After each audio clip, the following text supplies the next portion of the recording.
Here I have some of my favorite movies of the last 20 plus years.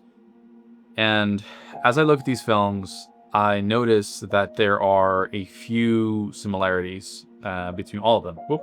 Starting with Jurassic Park. Here I have the trilogy, a box set, and it comes with 4 discs.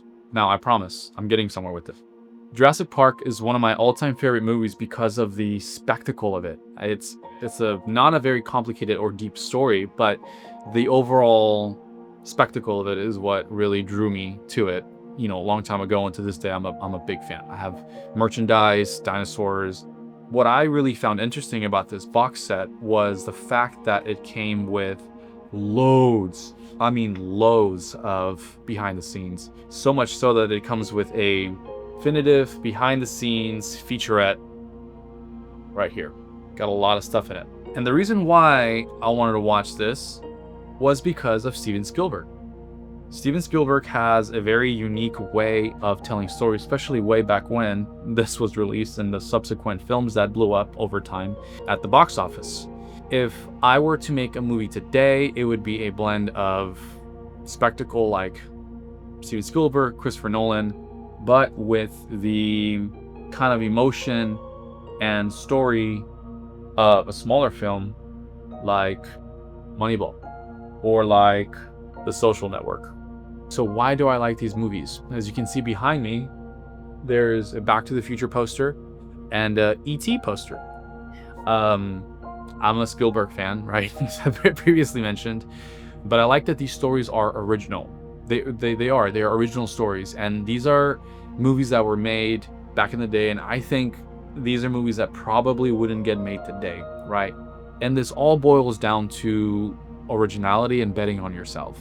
I can't stress enough to you that's a starting filmmaker or somebody that's just starting their video business, something like that, to be yourself, to find your voice. Whenever I was making music and pursuing that as a career, I always heard finding your sound. You got to find your sound. And it wasn't usually a preset or a certain synthesizer or a certain instrument. It was more like of a feeling, something that you gave off. One of my favorite artists, producers, DJs is Avicii. He has a very distinct sound. He's got a very unique way of producing music that can't really be replicated. You go down the line of some of the greatest musicians of all time, and there's always this common denominator of they were always being true to themselves. And all these artists and all these directors and whatever industry, they all stayed true to what they believed was the way to do the thing that they were doing, to express their art in their unique, specific way.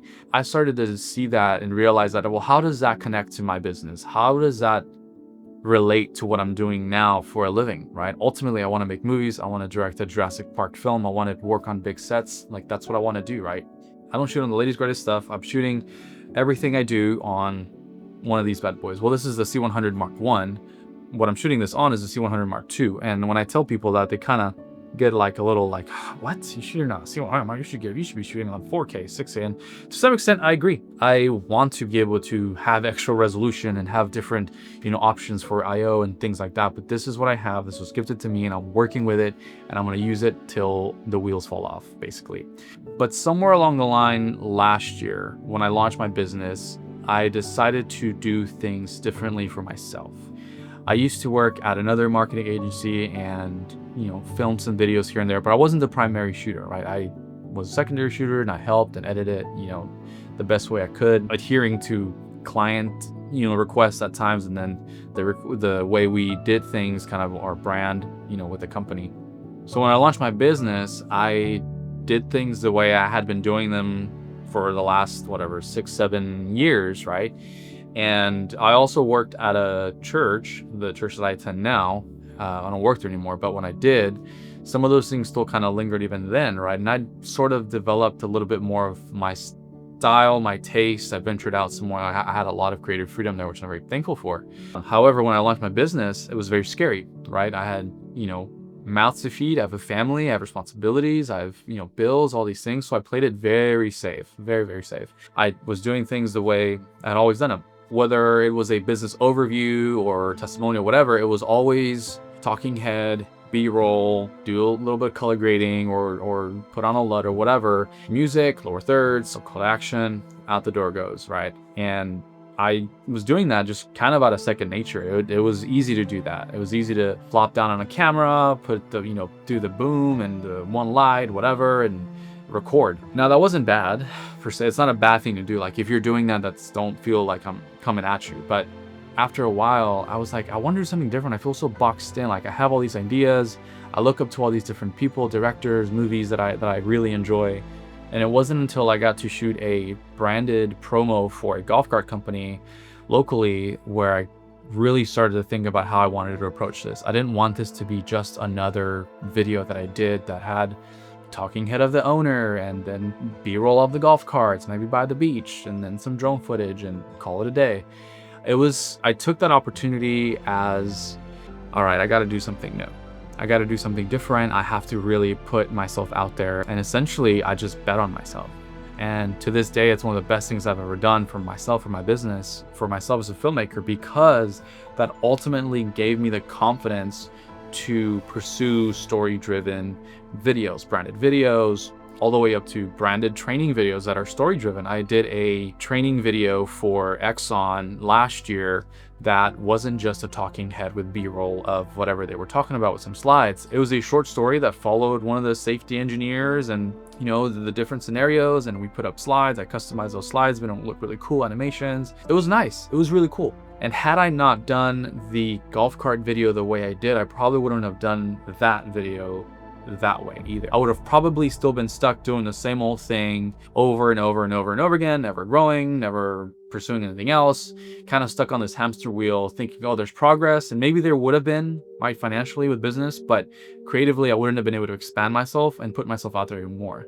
Then I started to do more kind of story branded type real estate listing videos. Now, disclaimer, if you do these things, that's fine. It works for you, works for you. I'm not against you. I'm not trying to say anything like that.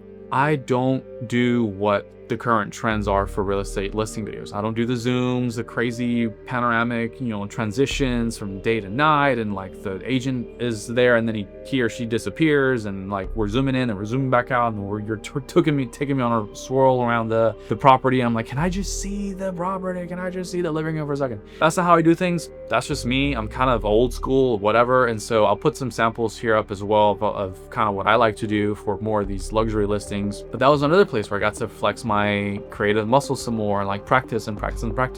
So once I started doing that, that led to other projects that were also creative driven, right? And that doesn't mean I do everything like that. Sometimes the budget doesn't allow for it, or the client doesn't allow for it, whatever. But my point is, one thing led to the next, that led to the next, and I got to do this cool cupcake promo video. Again, that could have just been a simple, hey, here's the cupcakes, and here's the flavors, and get the owner on screen and put some lower thirds, and all right, go buy them now, right? Instead, I did a little film about it, like a short narrative story-driven film about a mom and her daughter that are bonding over Christmas, over this cupcake that dad loved, because he passed away, etc. And it's cool. Again, I'll show you that right now.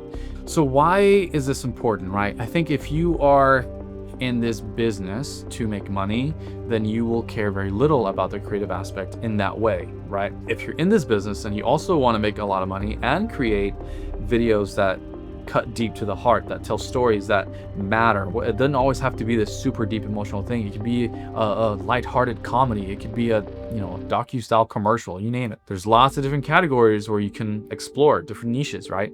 But if you're in it for the money, this video is not for you. You're not going to bet on yourself. You're never going to do the next thing that's going to push you forward creatively. You're just going to productize something and then just sell it like a factory. And that's fine. There's nothing, more power to you. There's nothing wrong with that. There's absolutely nothing wrong with that. However, if you picked up a camera with some sort of passion and pursuit to creatively tell a story, to help people, to whether it's to help clients, to make commercials, to make movies, documentaries, whatever it is, then I urge you to bet on yourself.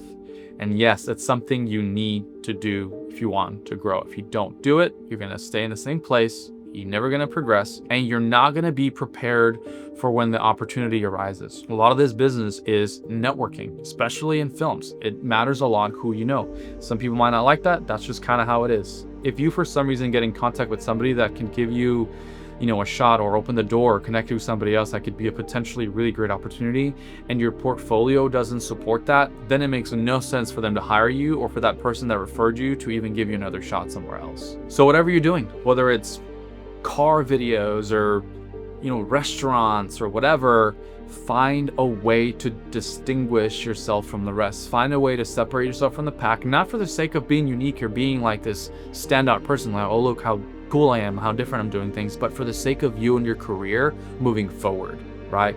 Like I said earlier, had I not done that golf cart video the way I did, I don't know where I would be right now in terms of the projects that I've handled, the things that I've been able to do, the people I've been able to collaborate, the opportunities I've had. Even myself, as of lately, I've been getting messages, referrals regarding my work. Hey, I want to do this video the way you did this other one. Or hey, so-and-so referred me to you because I'm looking for this style of video and they said that you could do it, right? I'm not saying I'm this well-known guy in the city, because I'm not, or anything like that, nowhere close. What I'm saying is I'm starting to see the fruit of me betting on myself, doing videos the way I believe they should be done, right? Now, there's always boundaries and constraints in which you have to work with. I'm not saying the next client video you go off the rails and, completely dismiss their objectives and what they wanted to do and the things they wanted to say just because you wanted to force your style in the video, right? To make it original or whatever. When you stop chasing trends and trying to do what this guy's doing over here or what this person's doing over there and buying the latest, greatest transition pack or LUT pack or whatever, that's when you begin to start focusing on your specific style and tone and how you like to do things. When you do this even for a little while and go through the discomfort of really finding your voice and your visual style and how you like to do things, how you like to shoot things, what you like to do, what you don't like to do, you get to a point where people start to approach you for you. Not you because you have a camera and you have gear or whatever. They start to get to you because of your distinct style. That's how people like Aaron Sorkin, David Fincher, Steven Spielberg, and Christopher Nolan get to work on all these cool projects. Not because of anything else other than because of who they are as filmmakers, because of how they tell stories, because of how they express themselves through film. This applies to you too, because even though these guys are established directors, writers, etc., they got there by a lot of practice, a lot of writing, a lot of directing, a lot of projects, a lot of failures, a lot of successes, and they just kept doing it and doing it and doing it. And if you don't do the same with your creative projects, whether it's with client work, although I know not every client project can be this creative, awesome endeavor, but if you don't do that some way and find that outlet to flex that muscle and practice and find yourself, if you're not watching movies, and if you don't do this, you'll be another person that has a camera, that has equipment, that has gear, that's done all these projects, that gets hired simply because of their technical abilities and not because of your creative mind. Filmmaking can be very difficult for the simple fact that being yourself and staying true to who you are is not an easy task, especially when you're running a video business and you need to make money and you need to pay bills and you got employees, etc., etc., etc. There's always going to be a reason to not do something different. There always is. It's always going to be tempting to do the same thing over and over and over again for the sake of efficiency, for the sake of whatever, and that's kind of insane to expect different results doing the same thing over and over again. So that's all I got. This was more of a spontaneous video, but the main takeaways were to bet on yourself, take that creative risk, take the leap, do things different, and find your voice, find your style, and don't look back, keep going forward, and do it over and over and over again. And you'll see within a year, you'll be in a very different spot than when you are currently.